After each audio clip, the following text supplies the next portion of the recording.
Hey team, and welcome to Counseling 627. We're going to be helping with issues of helping others with intimacy, sexuality, and gender.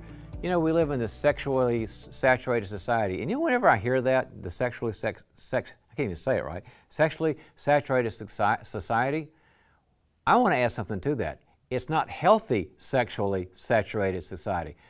Sex is a great thing, and healthy people have it a lot in great marriages. But we're getting bad information, and that bad information then goes to dysfunction. It overwhelms the system neurologically, neurobiologically, and in relationships. So we really want to help you to help them with the dysfunction they struggle with. And Christian counselors, we should be the best at this. We should have no shame about it and look at the research and how it corresponds with what the Bible teaches and have so many answers and help for people. Key passage for me for our course is Genesis 2:25, the very well-known one about Adam and Eve's early relationship. It says, Adam and his wife were both naked and they felt no shame. And I just love how that's sort of a conceptualization in a very small piece about how sex should be the same way.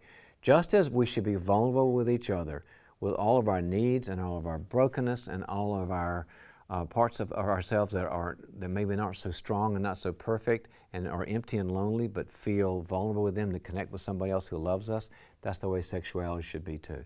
And you'll always find shame and guilt at the core of so much sexual dysfunction, and that was never God's intent. So just a good perspective for us. A lot of stuff we're going to deal with in this. Let me just go over some of the outcomes.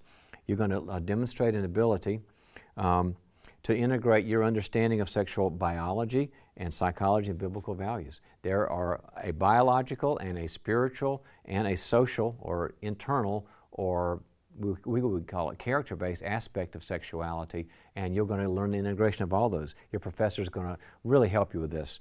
An understanding of major concepts in the field as they relate to a biblical perspective, as well as the impact on family and couple functioning. So many couples struggle, and a lot of times they won't bring that in as the presenting problem. Now, if somebody has a full-flown sexual addiction, pornography, or prostitution, or having infidelity, that'll be the presenting problem. As you know, the presenting problem is what brought him in the office. But a lot of times it'll emerge later, and you're going to get information to help you to treat them on that level. Understanding of myths and problems and questions while developing basic therapeutic answers and interventions consistent with Scripture.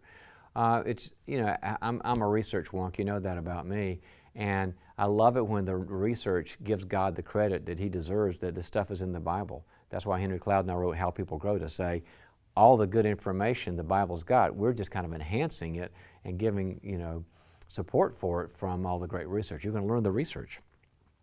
You're going to demonstrate an ability to diagnose sexual dysfunctions and effectively dialogue, educate, and coach, and refer clients with sexual problems from a biblical framework. So you might be the first Christian, you might be the first human who ever gave them an understanding of where their sexual dysfunction comes from, let alone being a Christian. And understanding and being comfortable with your own sexuality so you can practice integrating a Christian worldview. You know, you didn't get perfect training and parenting on sexual education yourself. Nobody does. So this will help you to understand your own sexuality from a safe environment with cohorts that love the Lord and are biblically based and a great professor. So this will help you to be healthy inside too. It was a big part of my own training when I was going through this, was being in a safe place to understand and bring my own sexuality to health.